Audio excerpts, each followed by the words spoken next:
Hello, today is April 8th, 2021, and this is Dr. Farina King. I'm an assistant professor of history and an affiliate of Cherokee and Indigenous Studies at Northeastern State University, and I'm a part of a NSU Community Health and Wellbeing Collective, and we're trying to support and promote ways of grieving, healing, especially since the COVID-19 pandemic and the ongoing impacts of the pandemic. And today we have a special guest is Leigh Anna-Miller, who is the director of the HawkReach Counseling Services at Northeastern State University. And thank you so much, Leigh Anna-Miller, for joining us. Could you start off with telling us about your position and more about HawkReach? Of course, introducing yourself. Thank you. Sure. So as Dr. King mentioned, my name's Leigh Anna-Miller. I'm a licensed clinical social worker and registered play therapist by trade, and just recently hired as the director of HawkReach Counseling Services here on campus. And so my role here would be a leadership position in assisting the clinicians we have here to serve students on campus and off campus. We serve students either in person or through telehealth services. And so as long as you are an enrolled student here at Northeastern, whether it's on this campus, our Broken Arrow or Muskogee campuses, or 100% online, we serve all of those students. So yeah, that's my role here. That's great. And how long have you lived do you live in Tahlequah? Is that where you're based? And also, how does this work with our three different campuses? So I don't live in Tahlequah. I live about 30 minutes north of Tahlequah, way out in the country. But I've been in Oklahoma for about 12 years now, originally from Louisiana. But all of my social work practice has been in Northeast Oklahoma, in Cherokee, Delaware counties, and the surrounding areas. So I am housed here primarily at our Tahlequah campus, but I visit our Broken Arrow campus weekly and then our Muskogee campus as needed. And so I can be on any campus on any day, depending on the need. So if there were a student who needed to meet with me in person, I would accommodate that regardless of what campus that they are on. How do students arrange to, connect with HawkReach or you, for example? So on Northeastern's website, under student affairs, there is a student counseling page. And so on that page is all of our information, our phone number, our email address, how to make an appointment, all of our intake documents are on there. And so typically for students, that's the easiest way to do it, just because so much of our lives is lived online now. But on that website is our phone number, which is 918-444-2042. And when you call that number, it directs it here to the Tahlequah campus. And our staff answers and you say, I need an appointment on this campus, or I need an appointment online. Or if it's an emergency, we certainly always direct you to university police or whatever jurisdiction you're in, basically calling 911 if it's an emergency. But just making an appointment, you can do that by calling our phone number and we'll make it for you. You can do it by emailing us at hawkreach@nsuok.edu. Either one of those ways works just as well as the other. So whatever you're more comfortable with doing. Great. And can you tell us a little more about, I guess, the processes, mechanics of HawkReach? How many people are employed by it, or are counselors, are students randomly placed with a counselor? Can they request one? These kind of aspects of it, as well as, is there a cost, or limits on students using these services? These kind of aspects that you think are important for our NSU community to know about.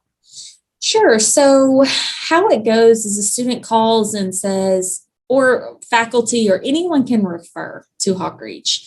And so one way to refer is to go online to that website I mentioned, and there's a button on there that says report a concern. So when you click that button, what it does is brings up an email type page for you, and you type in your concern. So if you're a faculty and you're saying, okay, I'm noticing a difference in this student, they're not showing up or they're late with their assignments and that's abnormal, whatever it is, you can type that in there and send it to us. So when that's sent to us, we would reach out to that student and just offer support. Are you interested in doing counseling? Is there anything going on that we might be able to help you with? So that's one way faculty, staff, friend, family member, anyone in the world can make a referral, so to speak. Another way is just a student deciding, I want to get counseling. And so all the services at HawkReach are free of charge. So it does not cost students anything. We do not charge bill their insurance or anything like that. We're fully supported by different funding. So it will cost the students nothing. One concern some students have is their parents finding out, or whoever it is, their caregivers. And so that is one benefit of coming here, is that we don't bill insurance. So many of students may still be on their parents' insurance. And so when you bill that, they may be concerned like, oh, my parents are going to see. So that's one benefit of coming here, is that there's complete confidentiality as far as that is concerned. With that being said, what we offer here is brief intervention. So that might look like up to about 12 sessions, depending on the need. If you have a need for, say, medication or something like that, that is outside of our scope here, we meet with you still and talk with you about, okay, where can we refer you that might be able to meet your needs, and go through the pros and cons of each location and each service provider and determine what would work best for you as a student. And so it's not that you call and we say, oh, we can't help you, good luck.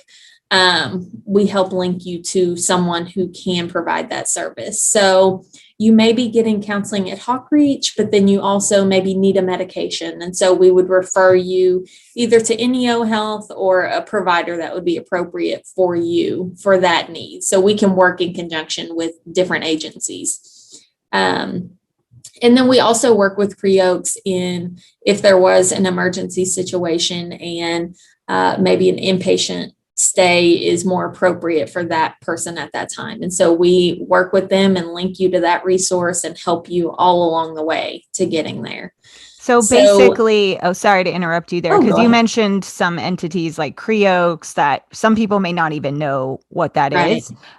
Just like that you all are aware of as well resources locally. Is that what you would say? Yes. So Creoaks is a community mental health agency for Cherokee County and surrounding counties, but it's one agency. And so there are many, many agencies across the area in Broken Arrow, in Muskogee, in Tahlequah, wherever our students may be. And so that's just one agency we commonly work with. If that's an agency, maybe you're not interested in going to, we know way more resources than that. So we'll say, okay, that's not going to work. Or maybe you're not in the area where they serve. So we'll find providers in your area that would be appropriate for you. So the resources are not very limited because we do go across such a large span, and with the introduction of telehealth more commonly since the COVID-19 pandemic, your resources are even wider now because you don't necessarily have to go into an office or to a specific location. So you may be here in Tahlequah, but the appropriate agency for you is in a completely different town, but they can do everything through telehealth. So there's a variety of resources that we're going to talk with you about what would be the best fit for you as a student, as a person with this specific need, and then link you with those agencies. How does telehealth work? Because that's also something pretty new for some people. Right. So telehealth is kind of new, but it really blew up since COVID-19. And so when you come to HawkReach, telehealth is an option for you. You don't have to come in our office if you don't choose to or want to or feel comfortable with that. And so when we send digitally those intake paperwork type things in, there is a telehealth agreement. And so what that describes is what telehealth is, which is through a Zoom platform here. Other agencies may use different platforms, Google Meets or something like that, but we use Zoom. And so it is HIPAA compliant. However, with any digital platform, we can in no way guarantee that someone's not going to somehow hack the system or something like that. We're not IT professionals. And so in that telehealth agreement form, it does say, this is how this works. You have to be in a secure location. So if we call a client for their Zoom session and they're walking through the mall, we're going to end the session and say, hey, let's reschedule, because that's not a confidential area that you're in. And so the student agrees to be in a location alone with the doors closed and those kind of things. And then we agree to the same. So we would be in our office with the door closed, an in-session sign on the door. And so we would be confidential on our end, just as if you were sitting in the office. So the telehealth agreement form describes all of that to the student, that this is what you're agreeing to. We will remain 100% confidential, just as we would if you were sitting in our office, and you're also agreeing to that. And so that's how telehealth works. It's very similar to how we are on Zoom right now. It's a face-to-face conversation, just utilizing technology. Awesome. And that's great to have these resources, unlike previous eras, of how simple that is. That's exciting. I have a follow-up question as well about something you brought up regarding how often students especially are concerned about the confidentiality, whether their parents know. And I think that relates as well to the kind of stigma that can be associated with counseling, or even the referral process. Mm-hmm. It's kind of like reporting, or how faculty and staff can feel. I know for me as faculty, it can feel a bit concerning about how best to refer students or communicate with them. Because, for instance, I don't want to just refer a student to HawkReach without telling them. Right. And when a student, I can tell, is having a hard time, or they even directly decide to share that with me, it can be delicate and sensitive to refer them to counseling without sounding, judgmental or upsetting them. Like, Mm-hmm. counseling itself is a sensitive subject. Does that make sense? So I'd be interested in your take on that. Any insights you would have about even how to approach it, how to, I don't know if normalize is the best term, but, to take away that stigma associated with it, of why it matters, and how to show people, just because you need counseling or you go to that doesn't mean you're messed up or something negative. Does that make sense? Right. So many students who have never been to counseling for any reason, or had any reason to go to counseling, come to a university and are very overwhelmed by the amount of freedom and responsibilities and pressures that come along with that. And so we are working on programming as the fall semester comes up to kind of work on ending that stigma across campus, that this is not something to be ashamed of or embarrassed about, because it is incredibly common. But I think for anyone wanting to refer someone, it does feel like there's something wrong with you. And so for faculty who are wanting to refer a student, just aren't really sure what to say, you're certainly welcome to call our office and say, this is my concern. You don't even have to disclose that student's name, but just say, this is my concern. Is this something you would think would maybe warrant a counseling session or just a wellness check possibly. And so we can kind of walk you through, okay, in this specific scenario, maybe this is what you suggest, or maybe this is how you can say it. But I think across the board, talking openly with your classes about the services offered at HawkReach, or maybe reaching out to us and say, hey, can you come present to my class? But it just being talked about more and more often. When you do bring it up to a student, hopefully they've already heard of us. They already know a friend maybe that comes to HawkReach, or they've heard of it before, and it's not as shocking to them. But just saying, many times when a student's struggling in this way, I've sent them over to HawkReach, and they're really able to help both through therapy, but then also they have a student advocate at HawkReach. If you're struggling in a course, they can help you with it. They can link you to maybe a tutor, or kind of broadening the scope of HawkReach does other things besides just therapy, which leads me to, we do other things besides just therapy. So we offer case management and student advocacy here. We also offer immersive learning experiences here. And so we offer internships to counselors in training in our counseling program and our social work program. And anything similar to that, both bachelor's and master's levels. So it's something that we're hoping to spread the word about more, so that it's not, our office is located in Lozier, which is kind of on the back of campus. It feels like on the back of campus. And so that even the location can kind of be like, oh, it's back behind everything hidden. And so we're working on how to make this a little less hidden. And I keep saying, in the fall, I want to be loud and visible on campus. And so that's kind of my goal, for students to know about us, because the more you know about something, the less strange or the less stigma is attached to it.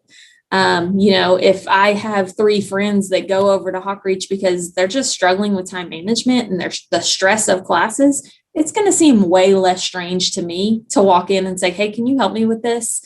And so we're trying to broaden the scope of what we offer here, looking into psychoeducation type things in the future semesters, but just making ourselves known on campus so that faculty is a little less hesitant to call and say, hey, Leanna, I have this student and this is what's going on. What do you think I should do here?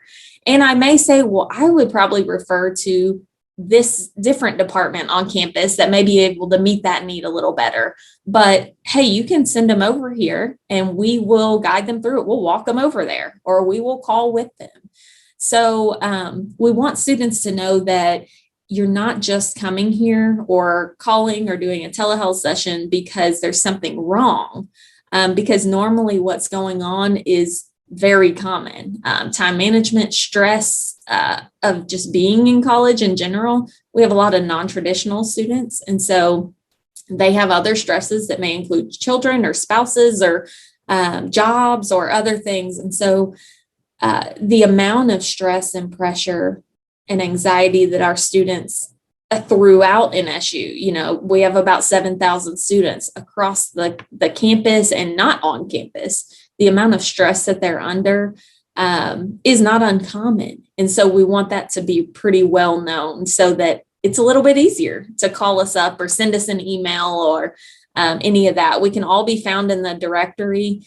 And so that's a way you can type in counseling in the directory and it's going to bring up all of our staff. And you can say, okay, I think that one looks the nicest. I'll email that one or whatever way you want to do it. But so we're trying to become more well-known so that faculty is able to reach out and say, what do I do here to help this student? Because most of the time faculty is interested in helping students be successful. And so are we. So any of the ways you want to reach out, phone, email, through our report a concern button on our website, any way is just fine. That's great. And I'm glad you also mentioned the student advocate, because that isn't always clear. What is this, what's that role? What's the student advocate? Right. So students may need advocacy in a variety of situations. Right offhand, whenever we think of advocacy, we think of maybe sexual assault or some incident with university police or conduct or something like that. All of those things can be appropriate and are to have a student advocate with you, which is someone who that is their whole role, is to be with you, support you, and advocate for you in moments of kind of emotional chaos where you may just not be able to organize your thoughts because it is an emotional situation. And so they may be doing that for you. They may be linking you to a certain resource in the community. So I'm really struggling with food this month, or I'm not sure how I'm going to pay the electric because tuition was more than I expected, or, different things like that, from basic needs all the way up to, I had this trauma happen in my life and I have these assignments due and I'm not sure I'm going to be able to complete them. Can you help me with my professor to just explain the situation and see how we can accommodate this situation in particular and still be successful academically? So a student advocate can do a variety of things, basic needs, all the way up to something really specific. And so her name is Liz, and she's kind of a jack of all trades and really just meet you where you are in that moment. That's great. Thanks for telling us more about that. I think a lot of what all this, of course, is related to is you read in the news and different reports as well about current generations and their struggles with mental health, and even specifically students, as you mentioned, the college atmosphere, the different dynamics going on. But then you add COVID-19 and the circumstances of a world level historic pandemic, and the loss and the struggles that people have, even with also natural disasters on top of that, like the storms in 2021. And you mentioned electric bills going up. I mean, there's people with electric bills 5 times more in our area specifically. So there's a lot outside of the classroom affecting that mental health. What are any insights? I know that's so much to talk about, but in nuts and bolts, insights you have or tips for all NSU community, faculty, staff, and students about mental health, of what can they do, because to what degree is the counseling diagnostic versus like what we can do every day with our mental health of being, I don't know, preventative or just sustaining a healthy life in general, but especially mentally. So our demographic here is certainly non-traditional, but a big portion of our enrolled students, it falls within the age range of 18 to 25, which is the highest rate. The second highest rate of death for that age is suicide. And so, or cause of death rather. So, this demographic that we have here at this time, and we're seeing a huge rise in suicide within the first month of the semesters, not necessarily here at NSU, but across the nation. And so those of us in the mental health field are looking at that saying, what do we do and how do we do it quickly so as to lower that number? So practical tips that I think many people are like, what do I do? I may be struggling with depression and anxiety, which does not motivate me to go and run to get counseling right away. You struggle with motivation during either of those mental illnesses. And so things that are very practical but helpful with battling those mental health issues are doing the day-to-day things, making small goals and accomplishing them. Like, for example, someone who may be struggling with depression, I may make the goal with them that 4 days out of the week, they get up at a specific time and they go and take a shower first thing. Or they may leave their house and walk around the neighborhood 1 block a day. or 1 block 3 times a week. So making small attainable goals to get the momentum going and to give you that energy. So when you have anxiety and depression, your energy is depleted most of the time. So to think I'm going to get up and work out for an hour a day is overwhelming. And so you're likely to not do that. Those of us who maybe don't have depression aren't likely to do that. And so if you're struggling with something like that, making small attainable goals, maybe sitting on the porch for 20 minutes and just having sunlight on you. The thing that really battles depression the most, it's the number one thing to use to help heal depression, is physical exercise.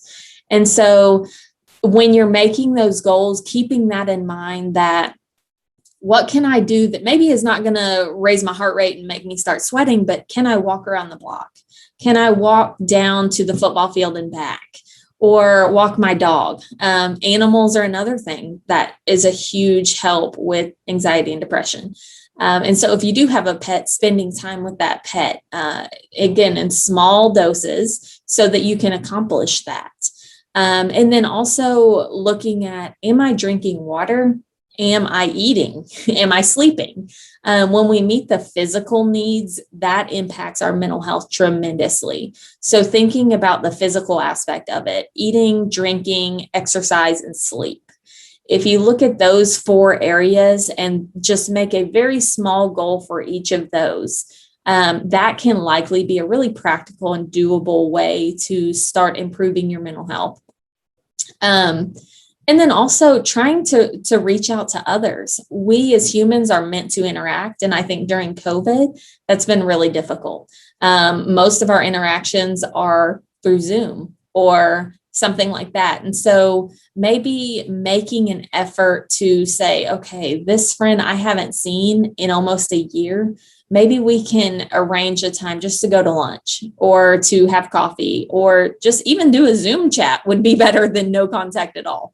So figuring out a way that you can reach out to people so that you're staying connected, because isolation makes depression and anxiety grow. So want to make sure we're not isolating as much as possible during this time. So those are just some quick, practical ways to start trying to battle that issue of depression and anxiety and those types of mental illness. Well, thank you for those. I think it shows how interconnected these different aspects, components are, the physical, the mental, and for some spiritual as well, right? Of people's lives and perspectives and experiences. So that's very insightful, and I appreciate that. I wish we had more time, but I'm going to respect your time and those of our viewers or listeners. But something as well that I would like to follow up with at a point is, what kind of resources are there for faculty and staff? I don't know if you can answer that quickly, Sure. but is there anything HawkReach could do for them? Because it's not only students who can struggle with mental health, but also faculty and staff.